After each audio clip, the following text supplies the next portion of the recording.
vestiaire. Je vous parlais un petit peu de ce caractère bouillant de Seredier, le joueur du FC Bâle. Attention de ne pas perdre ses nerfs alors que le Togo est à l'attaque. Avec encore évidemment Ilas Bebou qui est combatif, à des bailleurs aussi, mais ça n'a pas marché avec Caissier.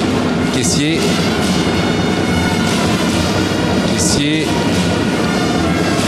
le centre c'est repoussé par Gakpé sur le côté de Salomon Kalou. Adama Traoré, Seredier, Adama Traoré. Et le ballon qui va sortir, touché par Dossevi. C'est un corner pour la Côte d'Ivoire qui est rentrée avec de bonnes intentions sans doute pour entamer cette deuxième période. Elle n'a pas trop le choix. Elle a un standing à respecter. Et elle est la favorite de ce match. Même si, comme on l'a dit, et ça s'est vérifié depuis le début de la Coupe d'Afrique des Nations, mis à part le Sénégal, l'étiquette de favorite est très très difficile à assumer avec cette bonne défense d'Adebayor, juste devant son gardien Gassa. La récupération d'Adebayor avec une faute sur le capitaine du Togo.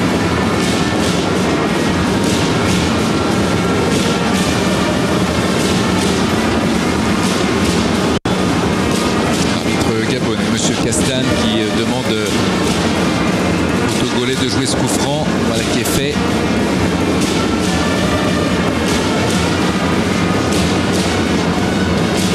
C'est bien joué de la part de là-bas.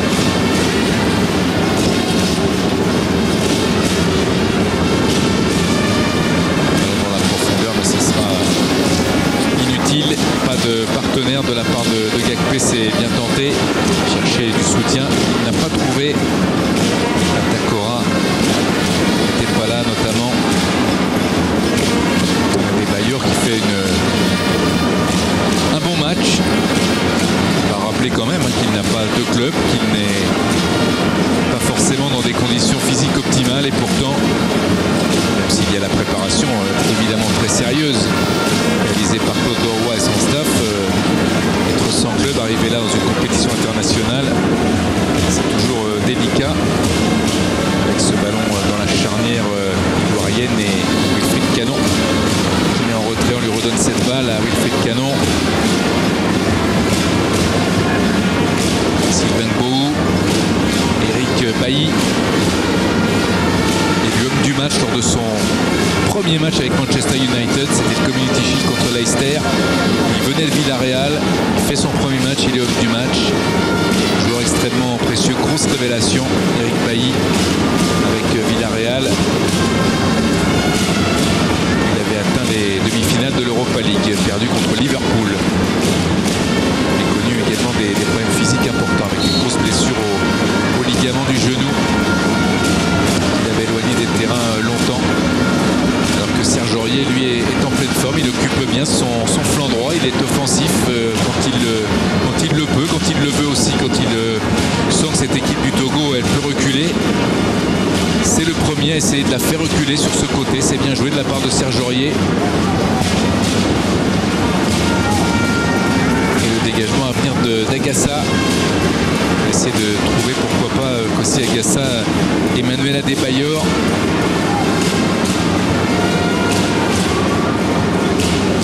Avec le ballon repoussé par Bailly dont on parlait, Caissier, grand espoir du football ivoirien, mais là directement dans les bras d'Agassa. Ça manque de précision, ça manque de lien, ça manque de solution de la part des Ivoiriens, parce que quand on voit Caissier a le ballon, on connaît sa faculté qu'il a pour éliminer l'adversaire, pour accélérer, et il n'y a aucun partenaire qui se rend disponible pour lui, qui fait un appel, qui cherche quelque chose, une solution pour aider le partenaire. C'est un petit peu étonnant hein, la façon dont cette Côte d'Ivoire joue. Sans être trop sévère, on peut être quand même très déçu pour l'instant par le comportement de la Côte d'Ivoire. Avec cette faute Dossevi qui a le ballon. Dossevi, la débauche d'énergie de Dossevi avec un centre qui s'est appliqué. Pas assez, Salomon Kalou en retrait avec Adama Traoré qui balance devant. Une faute de Jonathan Kodjias sur Alexis Romao.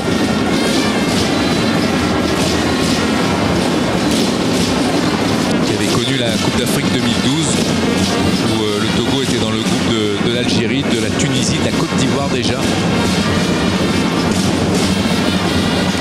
Adebayor. Avec un ballon, on cherche peut-être à lui redonner un coup franc concédé par Saïdié. Coup franc obtenu. Diofodo là-bas était à terre et le capitaine de la Côte d'Ivoire qui concède ce coup franc. Il peut être intéressant, un petit peu lointain c'est vrai, mais ils sont plusieurs autour du ballon, les Togolais. Adebayor et Ilas Bebou ont laissé tomber l'affaire, ils se sont éloignés de cette balle.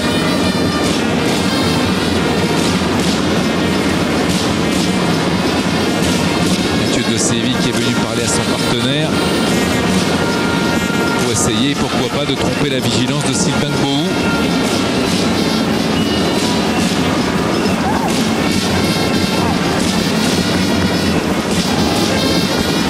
Adebayor qui parle beaucoup, et notamment l'adversaire Wilfried Zaha, en train d'essayer de perturber l'adversaire avec ce centre contré.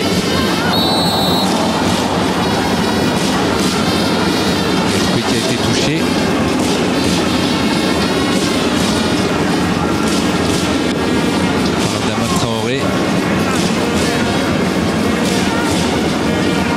Voilà l'arbitre gabonais qui demande à Adama Traoré de se calmer, et il n'empêche que Serge Gakpé est à terre. Oh, il y a un coup de pied dans le visage, c'est violent, même si Adama Traoré joue sans doute le ballon. Le choc est violent. C'est Rédier et Romao qui sont parce que ce sont deux joueurs assez sanguins et ils sont en train de se calmer l'un l'autre. Ça peut être amusant. En tous les cas, ce qui est plus amusant et une bonne nouvelle, c'est la récupération totale de Serge Gakpé qui s'est relevé. Ça donne un coup franc intéressant là pour Mathieu de Séville, très concentré sur la situation qu'il pourrait créer.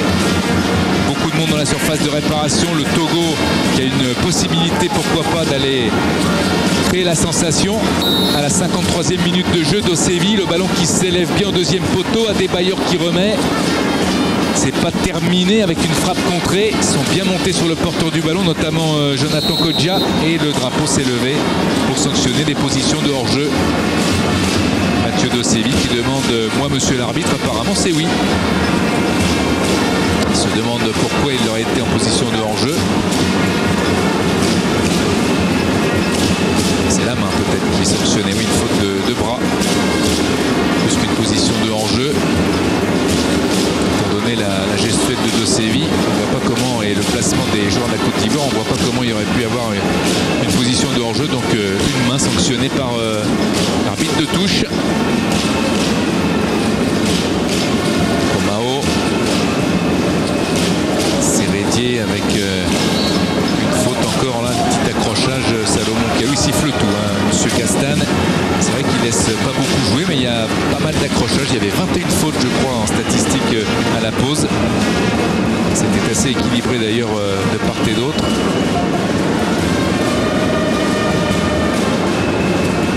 C'est un petit peu haché, c'est un petit peu accroché. Comme la fluidité n'est pas la marque de fabrique de cette rencontre, évidemment ça n'aide pas à l'accentuer. Michel Dussuyer, toujours aussi soucieux par rapport à ce qui pourrait se passer dans les dernières minutes de ce match, même si on en est loin, bien évidemment, mais le temps passe. On se dit toujours qu'on a le temps de poser le jeu, de créer quelque chose, mais face à un adversaire aussi déterminé, faute de Séville, là encore, vous voyez, ce sont des petits accrochages, des petites fautes. Adama Traoré qui glisse sur le ballon, mais qui réussit à transmettre jusqu'à Seri. Kessié, il n'a pas vu derrière lui, manque de communication avec Kessié. Pas qu'il la joue trop facile non plus les Ivoiriens, et Kessié a pu transmettre avec Serge Aurier. Serge Aurier le centre, il s'est appliqué, la tête, il rate le cadre, il y avait hors-jeu. Une fois de plus, Jonathan Kodja en position de hors-jeu. L'homme qui en D2 anglaise avec Bristol avait marqué 20 buts en 48 matchs était hors-jeu, on va dire, de 10 cm, mais il était en position de hors-jeu. premier but pour lui lors des éliminatoires de la CAN 2017 face au Gabon sur le score de 2-1. C'était son premier but en sélection.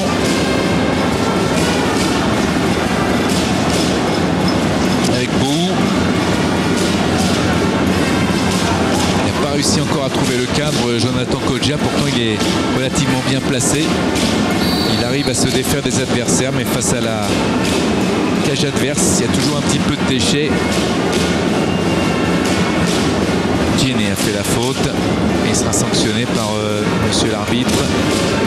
Le coup franc pour la Côte d'Ivoire.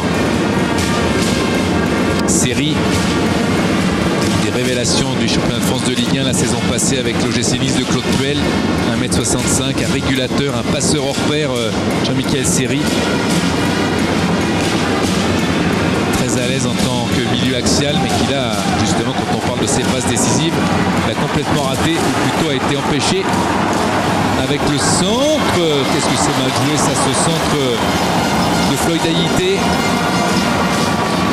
Quand on a la chance de récupérer un ballon comme ça et de jouer un 2 contre 2, il faut vraiment s'appliquer avec Jonathan Kodjia. Ça va très vite maintenant de part et d'autre. Jonathan Kodjia, c'est bien fait, il a déséquilibré Romao. Et ce sera un corner. Belle gestuelle de Kodjia qui a fait le travail. Zaha était en place aussi, Wilfried Zaha. Bisuté dans le groupe à l'hôtel il y a quelques jours par le groupe de la Côte d'Ivoire comme il se doit. Sur une danse à sonorité ghanéenne. Et il a impressionné tout le monde. Wilfried Zaha qui s'est intégré dans cette équipe de la Côte d'Ivoire très facilement. Le corner pour les Ivoiriens avec Zaha justement qu'on retrouve dans la surface. La frappe, oh elle était belle cette frappe de Zaha, mais elle n'était pas cadrée. Il a mis tout son cœur dans cette frappe, Wilfried Zaha.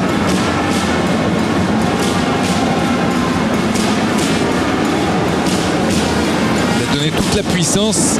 Il est un petit peu en arrière pour que ce ballon replonge dans la lucarne éventuellement. Dommage pour lui, dommage pour la Côte d'Ivoire, mais il a du talent. Et ils en ont tous sur la pelouse cet après-midi, bien sûr, dans cette Coupe d'Afrique des Nations. On a vu de bons matchs, on a vu de bonnes individualités, on a vu des matchs accrochés comme celui-ci. Il ne manque que des buts avec Dosevi. C'est bien ce qu'il fait Mathieu Dosevi, mais il n'a pas réussi à passer son vis-à-vis. En l'occurrence, c'était Wilfried Canon. Et son 1m88 a réussi à être lobé, Galou avec Série. Joue plutôt dans l'axe en championnat de France. Série, c'est là qu'il distribue ses passes. Bailly avec Série. Regardez comme en un toucher de balle, il a tenté de retrouver son partenaire. Adebayor qui va essayer de marquer Wilfried Canon. Ça n'a pas marché. Série encore.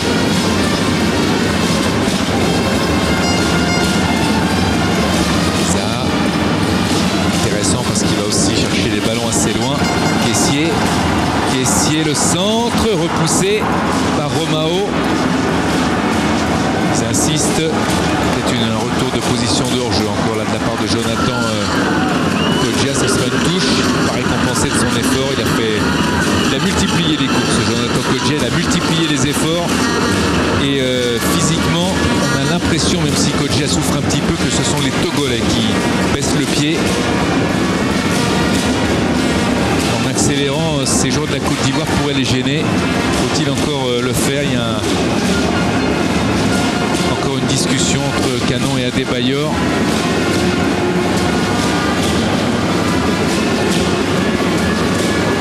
Toute son expérience, y compris dans le vice, Adebayor au service de son équipe.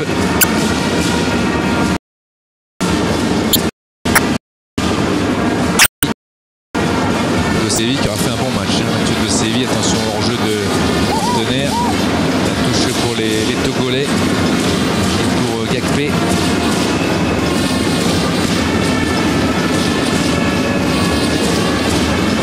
Gakpé qui attend une solution.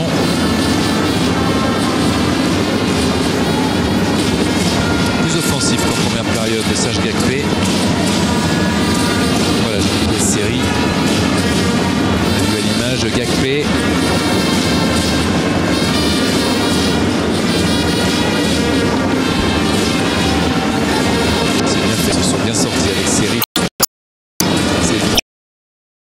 Caissier. Zaha. Faute. Pas si évident que ça, la faute de Djenné. On refuse un peu les duels dans leur intensité, monsieur Castan. Coup franc pour la Côte d'Ivoire avec Caissier. Bon, il va resiffler. Un coup franc avec cette faute d'Akorico. Mais il a été accroché, Caissier. Attention à cette addition de coups de pied arrêtés.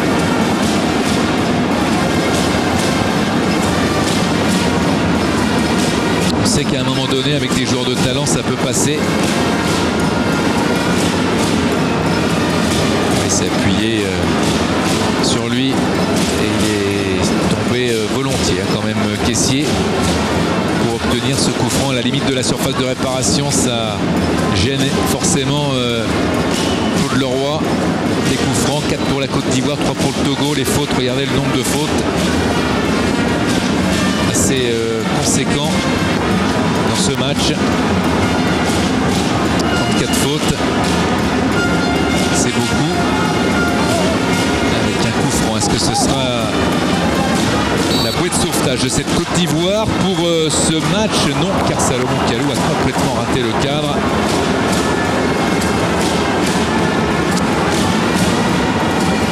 Sixième Coupe d'Afrique des Nations pour Salomon Kalou,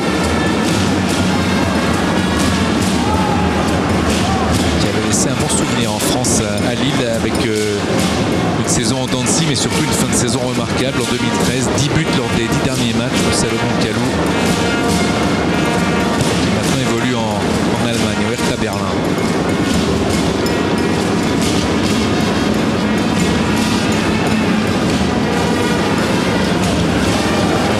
Dosevi, c'est bien joué de la part de Mathieu Dosevi et surtout de celui qui a fait la passe avec un corner concédé par Adama Traoré. Ils vont s'exposer au contre du Togo, les Ivoiriens, si dans le jeu ils n'arrivent pas à tromper la vigilance d'Agassa et de son équipe. 7 corners pour la Côte d'Ivoire, 5 pour le Togo. Romao est monté pour son jeu de tête. Adebayor, lui, est là bien sûr avec une tentative intéressante. Mais il y avait ce drapeau levé pour la touche qui va suivre. La touche effectuée par Gakpé.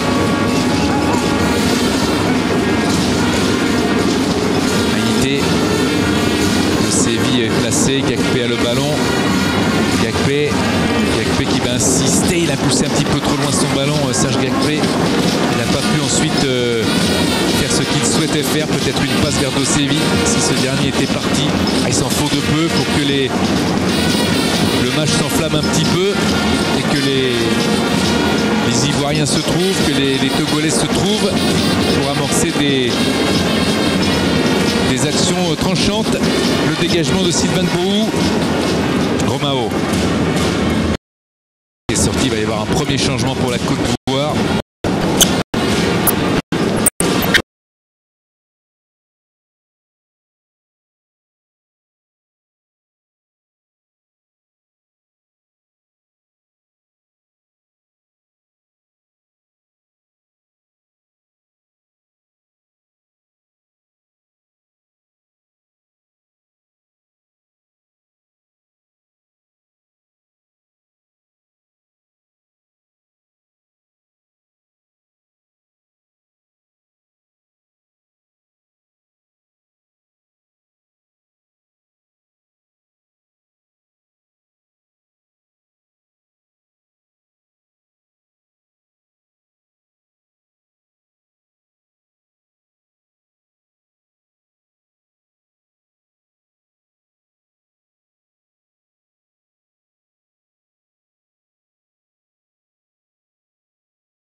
le crâne d'un défenseur du Togo. Non, 83e minute de jeu, Michel Dussuyer est très impuissant. Pour l'instant, Doucouré, Gradel ici et Boni sont rentrés pour la Côte d'Ivoire sans que les choses ne changent au niveau du score en tous les cas. Manuel Adebayor qui fait des grands signes. Le dégagement d'Agassa avec Adama Traoré, Cheikh Doucouré, Dosevi, Adebayor. Adebayor qui voulait jouer instinctivement avec Gakpé, mais ça n'a pas marché. Récupération pour les Ivoiriens avec Dié. Eric Bailly qui n'était pas sûr de faire cette Coupe d'Afrique des Nations. On se souvient juste avant de venir au Gabon que José Mourinho était inquiet pour des problèmes au genou et pas celui qui était opéré. Je vous ai parlé tout à l'heure de sa grave blessure au croisé. Le staff médical de Manchester était un petit peu soucieux. De Séville, pendant ce temps-là, le Togo continue sa progression territoriale, son installation, mais finalement ça a été repris avec Dié qui est devant Doucouré, porteur du ballon actuellement, Cheikh Doucouré, Kessié, Doucouré, Romao qui a surgi, Dosevi. C'est bien ce que font les Togolais très intelligemment. Ils vont essayer de faire tourner le ballon, de ne pas le perdre. Et là, ils l'ont perdu avec Doucouré, avec Sérédier. C'est un cadeau pour Agassa. Ce long ballon pour personne. Que de déchets dans le jeu de la Côte d'Ivoire. Encore cet après-midi, c'est un des favoris, en tous les cas le tenant du titre. Il n'a pas montré grand-chose. Précaution dont on a déjà parlé, évidemment. Un premier match reste un premier match, même si il est évident qu'il est préférable de le gagner quand on est favori. Rien n'est remis en cause, car on sait que la faculté de ces nations importantes dans le football africain, eh bien, c'est de monter en puissance, c'est de tirer les leçons des matchs passés, de ne pas faire les mêmes erreurs et si possible de les corriger rapidement. C'est ce que devra faire Michel Dussuyer avec ses hommes. Cheikh Doucouré pour les dernières 5 minutes de ce match entre la Côte d'Ivoire et le Togo. Max-Alain Gradel. Adama Traoré avec Salomon Kalou. Gradel. J'ai cru voir Claude Leroy tenter de faire un deuxième changement, sans doute pour casser le rythme. Gradel porte bien le ballon, Kessié. Bailly qui est monté, Eric Bailly. Djéné qui s'est bien jeté, Kessié pour empêcher ce ballon dans la profondeur. Bailly qui va prêter main forte à son milieu de terrain, à son attaque même. Ça a été repoussé. Ballon qui est sorti. Rico qui était à terre et le voilà, le deuxième changement de Claude Leroy avec la rentrée et surtout la sortie d'abord de Mathieu Dosevi qui aura fourni d'énormes efforts et la rentrée de Komlan Abéniandan qui est un attaquant.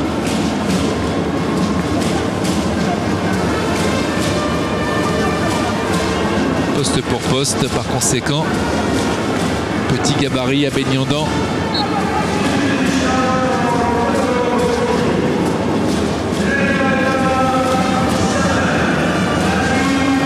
Avec la Côte d'Ivoire à l'attaque, Salomon Kalou et Boni qui se sont gênés, ou plutôt Kessié. Boni il est là maintenant.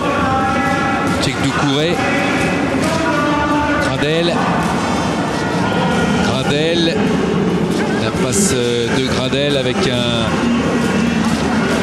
ballon d'Adama Traoré qui lui est redonné, c'est pas cadré. Oh que c'est dommage. C'était, il me semble, Serge Aurier qui avait fait cette tête. Il était bien placé au point de pénalty là. Il a donné toute sa force dans cette tête décroisée. Elle n'est pas cadrée. Elle était bien placée. Agassa semblait battu. et Aurier rate la balle de match. Belle image là de Serge Aurier, qui a la rage très certainement d'avoir raté cette occasion. Et le dernier changement pour le Togo, c'est Razak Boukari, je vous le disais en début de retransmission, un petit peu souffrant cette nuit, mais qui a récupéré maintenant ce matin, nous disait Claude Leroy, ça va mieux. Il va remplacer Emmanuel Adebayor, qui aura joué l'essentiel du match et qui va laisser le brassard à Alexis Romao.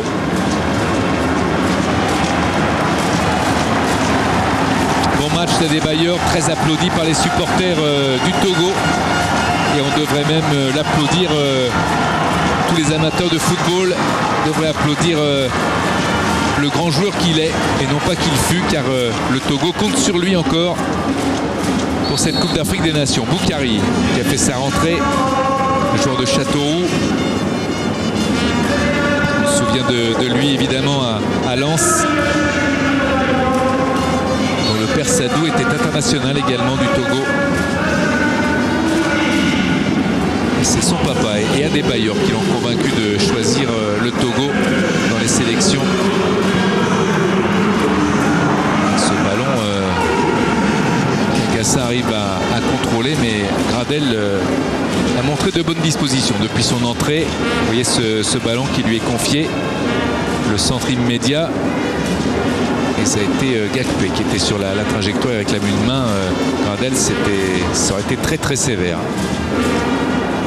Le ballon dans l'espace. Le ballon qui va sortir. On va certainement avoir le temps additionnel qui devrait être donc de 3 bonnes minutes, étant donné les 3 changements effectués de part et d'autre dans ce match dont le score se dessine, le premier 0-0 de la Coupe d'Afrique des Nations, avec une équipe de la Côte d'Ivoire qui encore une fois aura eu du mal à marquer des buts.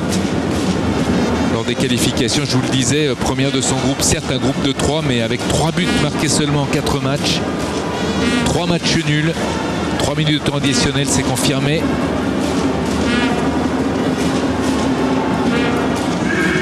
Et un ballon encore pour Gradel. Touche un maximum de ballons parce que les Ivoiriens, le milieu de terrain ivoirien se rend bien compte que du côté gauche, ça peut passer avec Adama Traoré, encore Gradel. Cheikh Doucouré. Dans l'espace pour Wilfried Bony, ça a été touché. Et ce sera donc une possibilité pour les Ivoiriens de s'installer pendant 2 minutes 30 au moins dans le camp du Togo et essayer de marquer ce but qui leur donnerait un petit peu d'air, un petit peu d'oxygène pour la suite de la Coupe d'Afrique, parce que ce groupe est relevé. On va suivre tout à l'heure le Maroc contre la République démocratique du Congo. Là aussi, on verra les qualités des uns et des autres. Avec Claude Leroy qui demande à ses hommes, on a vu ce geste de la main gauche de monter, mais c'est difficile car les Ivoiriens ont la possession de balle. Ils ne l'utilisent pas forcément très bien ce ballon depuis le début du match, mais il faut rester concentré jusqu'à la dernière seconde, 1 minute 30, et le Togo tiendra un bon point après avoir croisé la route du tenant du titre. Un point pris lors du premier match contre le tenant de la Coupe d'Afrique des Nations. C'est forcément un petit exploit pour Claude Leroy et ses hommes.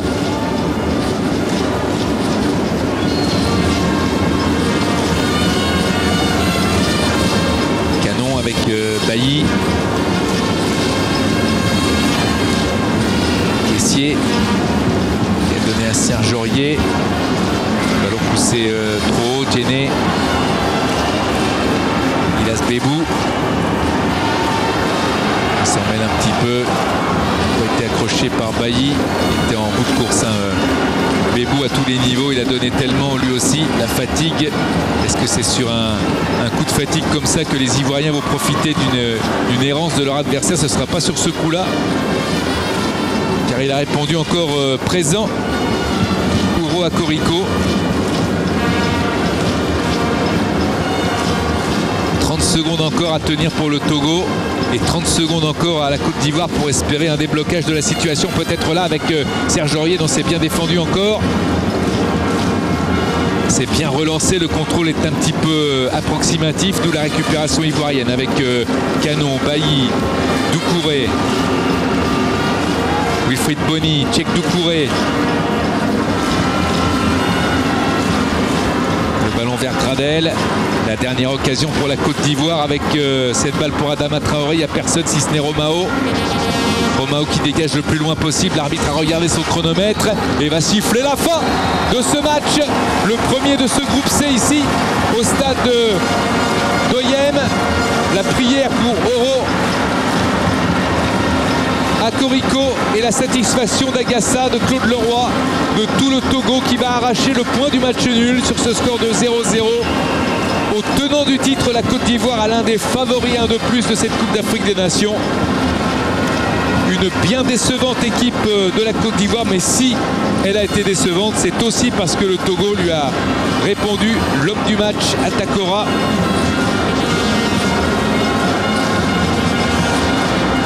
Et le Togo qui a bien défendu sa chance dans ce premier match de cette Coupe d'Afrique des Nations. La déception du capitaine ivoirien, on la sent en Serridier, qui est juste derrière. Le coaching de Michel Dussuyer en faisant rentrer Wilfried Bonnier et Max Gradel n'a pas suffi, ainsi que Tchèque Doucouré. Dommage pour les Ivoiriens, mais le fait que les deux équipes se neutralisent peut faire évidemment les affaires du vainqueur s'il y en a un du prochain match.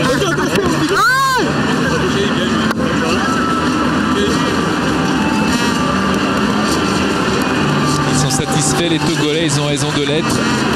Ils ont répondu présent dans la manière, ils n'ont pas été défensifs, ils n'ont pas fermé le jeu. Ils ont fait avec leurs moyens et ils l'ont fait plutôt bien. Ce devoir accompli par le staff de cette équipe du Togo et cette équipe togolaise avec Claude Leroy qui va féliciter ses joueurs, mais qui a toujours un petit mot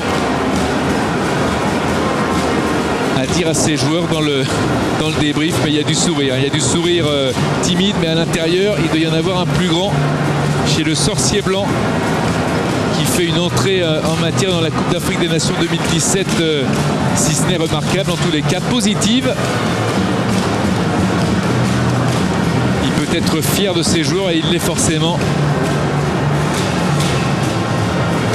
Comme les supporters du Togo le seront face à la résistance qu'ils ont opposée à cette Côte d'Ivoire.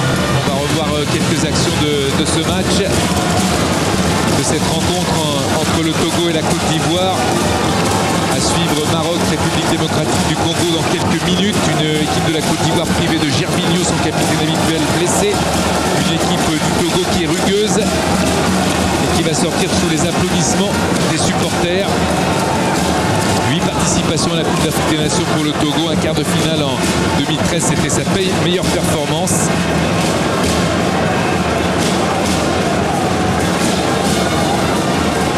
Une équipe de la Côte d'Ivoire qu'on ne présente presque plus, avec son palmarès de Coupe d'Afrique 1992, 2015, 3 participations à la Coupe du Monde, avec beaucoup de joueurs marquants. La possession de balles évidemment pour la Côte d'Ivoire, les fautes énormes dans leurs statistiques, 48 fautes dans un seul match, beaucoup de corners, pas mal de tirs aussi. Les deux équipes ont essayé, mais il y a eu quelques petits accrochages qui évidemment motivent ces statistiques importantes au niveau des fautes. Un petit peu plus pour la Côte d'Ivoire que pour l'équipe du Togo. Pas de grosses occasions de but, pas d'arrêt spectaculaire. Le hors-jeu de Jonathan Kodjia. C'est la tête largement à côté du cadre d'Agassa.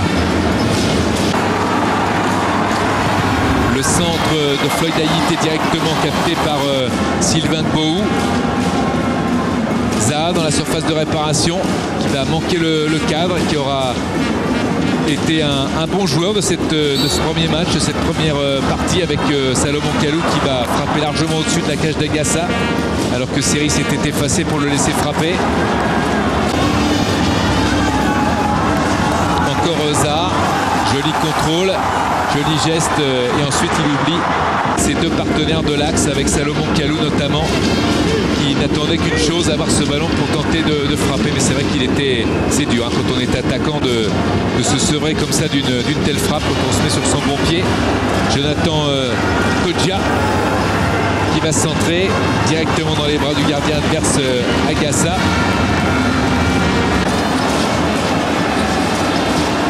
Et le Togo aussi qui a répondu présent. Mais si les centres sont bons, notamment celui de Ilas Bebou, la tête ne l'est pas. Pas de cadre toujours. Adebayor, c'était une des belles occasions de cette équipe du Togo. Pour Dosevi qui va pousser un petit peu trop loin son ballon et qui va être également contré par Adama Traoré qui a fait un bon travail défensif sur ce coup-là. Gradel pour la fin de ce match et la tête de Serge Aurier qui ne trouve pas le cadre. Il était idéalement placé dans le sens où il était bien seul, mais il n'arrive pas à placer de la puissance dans sa tête. Il la décroise et ça fait 0-0. C'est le premier 0-0 de cette Coupe d'Afrique des Nations malgré les tentatives de Max-Alain Gradel et de tous les Ivoiriens qui ont eu en face d'eux une très belle équipe du Togo, très résistante.